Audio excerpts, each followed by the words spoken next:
Hey everyone, welcome to the collective tarot reading for the energy of this first quarter moon happening in Cancer. It's coming to us on the 28th of March, and this peak time happens in this evening. It's interesting because right now we have the sun still in Aries. The moon is actually separating from a conjunction in Mars, and it's really asking us to really build what feels right and making sure that we're building the emotional bonds with who.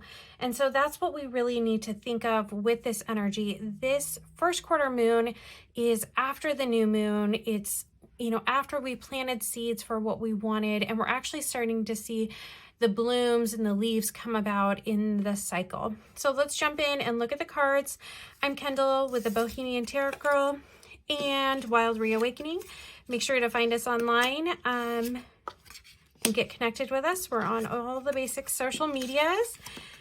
And let's look at this reading here. This was the energy that I asked for right now, and this is the outcome for this energy of this first quarter moon.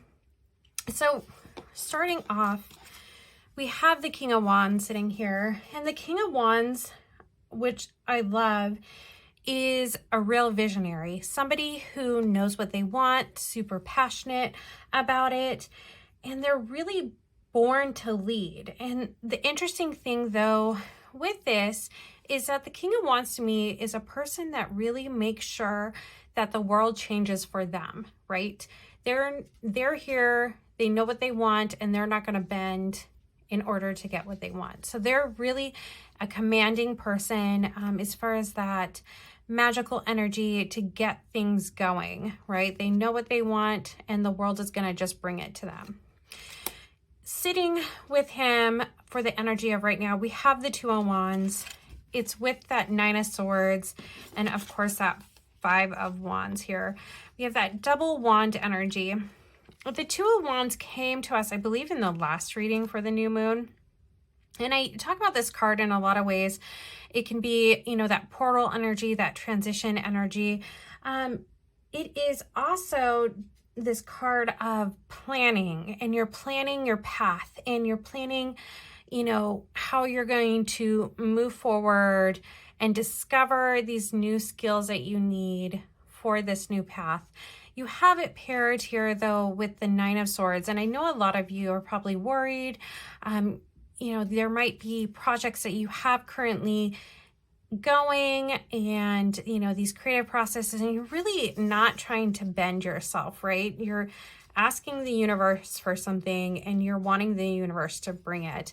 And with that, there's just some stuff that's not coming forwards. And so you have this a little bit of a nervous energy, right? You might be having some bad dreams, and things just don't feel like they're coming to you naturally.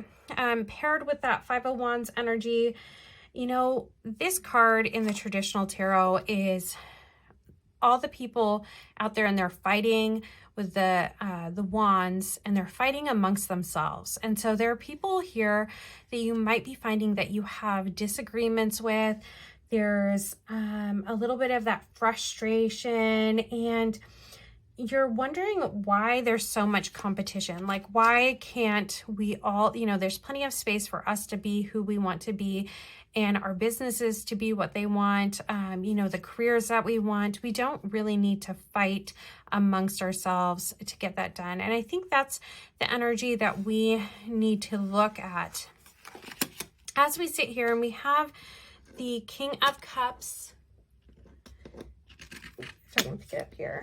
And the King of Cups, interestingly enough, is the energy of this moon, right? It's that emotional balance that they have, especially with others. And this is important. And I think here we have, kind of the unbending King of Wands, really wanting to bring in that creative and passion, and they're really just feeling conflicted. And it's because we need to align ourselves more with a little bit of emotional energy. And it might be aligning yourself with others. It might also be an internal alignment. So just be aware of that. That is really important in this, is that emotional balance and really making sure that you have control of it. If you notice in this card, it has a sailboat in the background and it's heading where it needs to go. So just remember that this emotional energy is really key here. It sits with the Four of Cups and then ends with the King of Pentacles.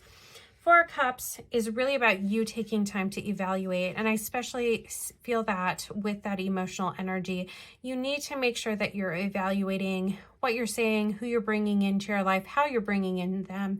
So just be aware that, you know, you might be feeling a little more emotional during this time, and also making sure that you're not just writing, you know, over everybody else's desires. You really have to, you know, look and, you know, make sure that you're being caring to others.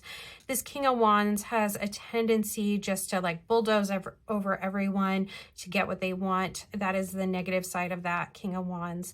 So you really need to bring in this emotional energy of the King of Cups here and really make sure that you're doing that from the right space that you need done. Sitting with the King of Pentacles, I kind of love this because it's been through a lot of this king energy here, and you really want to be the king. I know if you guys have been working with the energy right now, you are really going for the gold, which I love. The King of Pentacles, he is in control, in power. He is a provider. The great thing about the King of Pentacles, though, is he provides for everyone. He's out there helping, ready to support people and wanting them to be fulfilled as well. So I love this energy. We just need to make sure that we are not running over others while we're trying to push towards our goal, that we're actually bringing them in and building that community. And ultimately, I think, you know, if you take a minute and take some breaths about how to do that within your community, don't leave anyone out. Go ahead and bring them in. And you're going to be sitting with the energy of the King of Pentacles after all of this, which I love. And I think the King of Pentacles is the ultimate earner. And here he is sitting at the end of this story. All right, everyone. Thanks again for joining me. I'm Kendall. You can find me at the Bohemian Tarot Girl or Wild Reawakening. And I'll see you on the next moon. Bye, everyone.